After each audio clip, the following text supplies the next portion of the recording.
Welcome back to Montober with part 2 of the 1997 Shining miniseries. And this is the part where Jack starts his descent into madness. And again, it feels tragic because in the early parts of the episode, you see him trying to do better. It begins with Wendy taking Danny to the doctor after the bee sting incident and Jack attending an AA meeting. And I like the scene with the doctor because he's able to tell, yeah, you've had problems with your marriage, and she tells him the things. And I like the way the doctor handles it. He listens, he's understanding.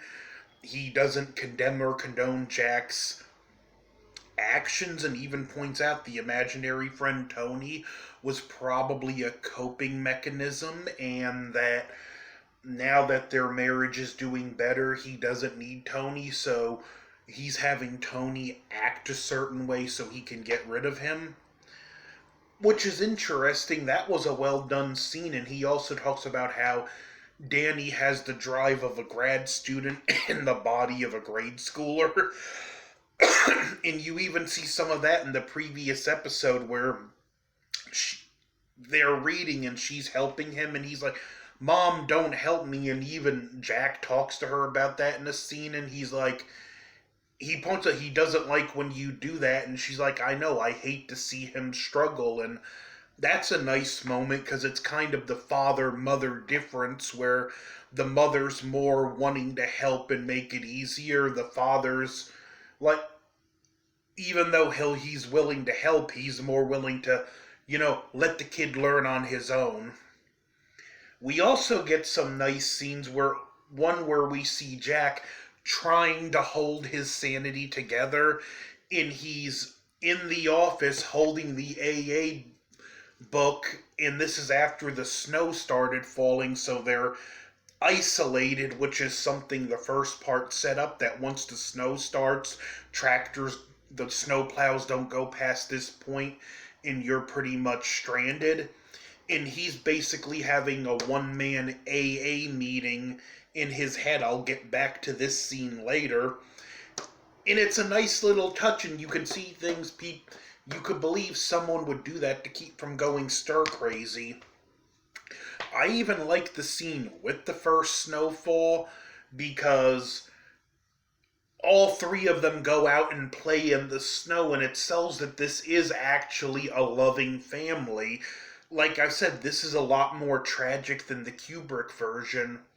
The first time we really start to notice Jack is losing it is the first time Danny attempts to go into room 217, and he puts the key back, and Jack's yelling at him and trying to correct him, but you can see a rising sanity behind it, and you can see him fighting not to do it, not to embrace it, and he finally snaps to reality when Danny asks him, are you going to hurt me like you did before? And he realizes he's having a problem, and it's a pretty well done scene. Again, the acting is good. I just feel like because they didn't do many takes, they didn't have the best of the best to choose from. They just had maybe one or two takes and had to go with the best of the two or just the one they had. And that's kind of a shame and a shortcoming of this movie. But again, this scene is well acted, and it's one of the scenes where the young actor playing Danny is better. And as far as the way this kid actor is, like, let's be real, at that age, your mind is nowhere near fully developed, so the fact that sometimes he may seem a little out of it, like, it doesn't bother me because the stuff that goes on in the Overlook would be hard for a fully developed mind to process, much less a 5 or 6 year old, so that doesn't bother me. Now, I said I'd talk about them in this episode, but the hedge animals, which are in the book, they're done in some scenes moving with CG, and yeah, the CG looks atrocious. They never should have done it. The technology was there. Those scenes shouldn't have been shot that way, but there is one really great scene where, and I swear, these hedge animals had to be the inspiration for the Weeping Angels from Doctor Who, because it's the same basic principle. When you're looking at them, they don't move. When you're not looking, they move. Jack's out clearing some snow. There's this little playhouse that looks like the overlook in the playground, and he's clearing the snow off the roof. And he notices the hedge animals. Some of them don't have snow on them, and he like hears voices. And at some point, the broom becomes the croquet mallet, and it's him trying to get away from these hedge animals. And this scene I enjoy. I thought it was really well shot and paced, and in those scenes the hedge animals are done really effectively. The scenes where we actually see them move, on the other hand, not so much. But it works. And one thing I didn't touch up on in the first one, but one of the hedge animals is like a dog or something, standing on its hind legs, and the front ones are up like this. In the angle they shoot it on when they're walking to the hotel, it kind of makes me think of a Cerberus, which, if you're familiar with Greek mythology, Cerberus was the three-headed dog and guardian to the gateway of Hades. And it seems kind of appropriate that you get that visual, considering everything that's going to happen in the house.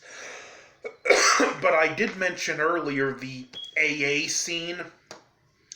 He goes from holding his one-man AA meeting to hearing his father's voice on the phone. I mean, not the phone, the radio, and he snaps and smashes the radio with the mallet, and then you immediately see how terrified he is. He knows he's going crazy. Again, a good performance, and like I said, this focuses on his descent into madness. There's a fight him and his wife have after Danny goes to bed, and he finds the toys scattered about where they shouldn't be, and a glass of chocolate milk left on an expensive chair. And then we have the room 2112 scene in the aftermath, where Jack finds the key missing, and he's shouting and hollering. And he comes back, he's got marks on his face and on his neck. And Wendy immediately, "What did you do to him? Last time breaking his arm wasn't enough." And it does rightfully anger Jack. And when he finally gets close enough to examine him, he notices lipstick, and he's like, "That's not my shade." And Danny comes to, and he's like, "It was her." And he runs to his father, and Wendy's like, "I didn't do anything." And I do love this moment because Jack gets a little bit of vindication. He goes, "It's not so fun when you're the one being accused, is it?" So they take him to the kitchen, make him some hot chocolate, and Jack goes to examine the room. And what I like too, Jack's descent into madness, it starts when he finds articles on the Overlook, guest books, and he's told about there's presidents, movie stars, mobsters that stayed here, and it feels like they're still here. And that's how the hotel gets into his mind and roots his way in. He abandons his play, his life dream to write that play, to write a book about the Overlook. And that's what really starts driving his descent into madness. He destroys the radio, and then he also destroys the snowmobile when they talk about leaving. It's the house that wants Danny because of his shining, but it's using Jack to get him, and just being slowly driven more and more insane. And the harder he fights, the harder the house fights back against him, and the weaker he becomes. A lot of people consider this the weakest part of the trilogy. Well, not trilogy, the miniseries. It was 3 parts. So, yeah, I guess you can say trilogy in that respect. But I kind of disagree because this is where Jack gets insane, where by the time the third part comes, he just needs the slightest little push to fully snap into insanity. This one I'll give a C plus like the first part. I think the third part is by far the best. If you haven't seen the miniseries, I recommend it. If you have, even if you didn't like it, I'd say go into it with more forgiving eyes. Just be forgiving with the understanding that this was mid 90s TV CG, which wasn't that great, but a lot of the best sci-fi from the 90s had CG just as bad, and people don't seem to mind that. And just go into it with the understanding that, yeah, they probably only did a couple takes per shot, so there wasn't a lot to choose from. But I'll be back with one more video on this series with the conclusion. Been having a lot of fun doing this year's Montober. Don't forget to like, share, comment, subscribe.